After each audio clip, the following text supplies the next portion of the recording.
नमस्कार, मैं हूं आरजू अंसारी और आप देख रहे हैं राष्ट्रीय जगत विजन न्यूज।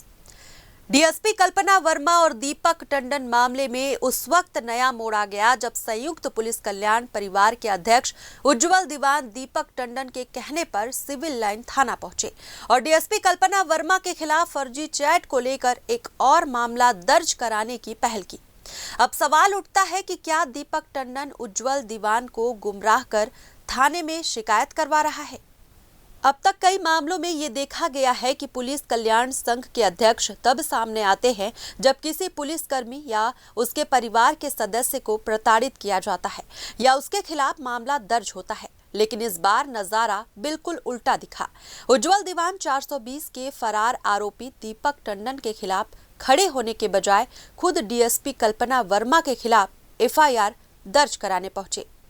इस पूरे मामले में पहले ही दीपक टंडन और एक नया नाम इरफान कुरैशी सामने आया था। हालांकि मीडिया के सामने इरफान कुरैशी ने ये कहते हुए खुद को अलग कर लिया कि वो डीएसपी कल्पना वर्मा को जानते तक नहीं है। ऐसे में सवाल उठता है कि जब दीपक टंडन खुद संदेह के घेरे में है तो उनका समर्थन करना या डीएसपी कल्पना वर्मा के खिलाफ खड़ा होना क्या संदेह को जन्म नहीं देता। इन्हीं सवालों के जवाब तलाशने के लिए हमारे संवाददाता इमरान खान ने पूरे मामले की पड़ताल की। देखिए इस खबर में। उज्जवल जी, आपने शिकायत करें और दीपक टंडन जो खुद आरोपी है उसने आपको एक ज्ञापन सौंपा है और उसके बेस में आप एक अधिकारी की आप शिकायत कर रहे हैं। जी बिल्कुल, कोई भी हो जो अगर गलत काम करेगा कोई भी व्यक्ति तो उसके खिलाफ तो शिकायत होगी, एफआईआर होगा, ये तो तय है।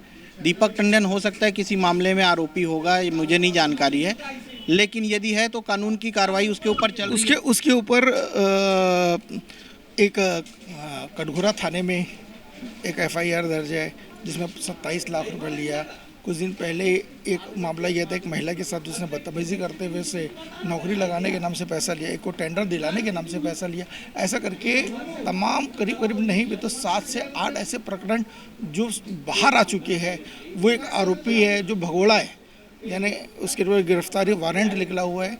वो एक शिकायत देता है, एक आप क्योंकि संयुक्त पुलिस कर्मचारी परिवार कल्याण संघ से हैं तो क्या कहीं ना कहीं आप टूल्स तो नहीं बन रहे? नहीं, देखिए दीपक टंडन जो अंबेडकर टंडन है, अगर वो कहीं पे भी गलती किया है, जो भी गलत काम किया है, उसके खिलाफ एफआईआर हुई होगी, बिल्कुल हुई होगी कहीं ना कहीं, और उसके ऊपर जो कानूनी प्रक्रिया है, कानूनी कार्रवाई है वो हो रही है या होगी, तो उसके लिए वो जिम्मेदार है।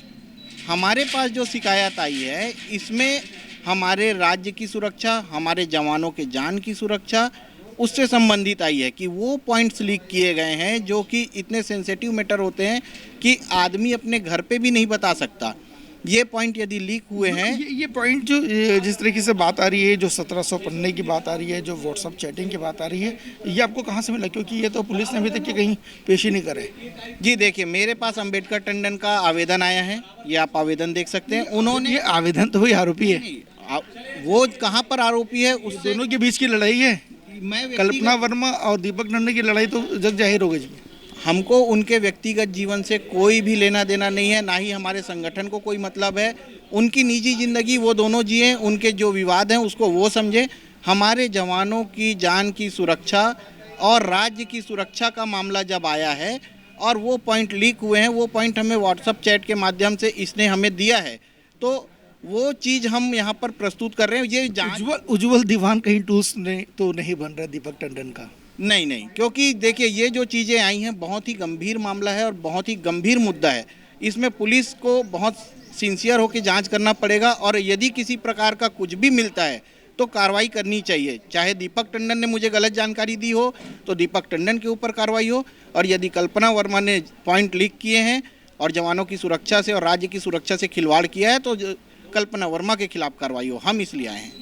ये आए हैं दीपक टंडन और ये कल्पना वर्मा की लड़ाई नहीं है। इनका ये कहना है कि जो जिस तरीके से जो नक्सलियों को जो सूचना दी गई है या लीक किया गया मामला उसको लेकर, मगर अभी तक ये जो दस्तावेज मिले हैं वो पुलिस अभी तक कहीं पेश नहीं करी है। ये दस्तावेज उनके पास कहाँ से है, ये अपने आप में जांच का विषय है। कैमरामैन रुपेश के साथ मैं इमरान खान। फिलहाल इस खबर में बस इतना ही। देश प्रदेश की खबरों से अपडेटेड रहने के लिए हमारे चैनल को सब्सक्राइब करें और नए खबरों के नोटिफिकेशन के लिए बेल आइकॉन जरूर दबाएं। नमस्कार।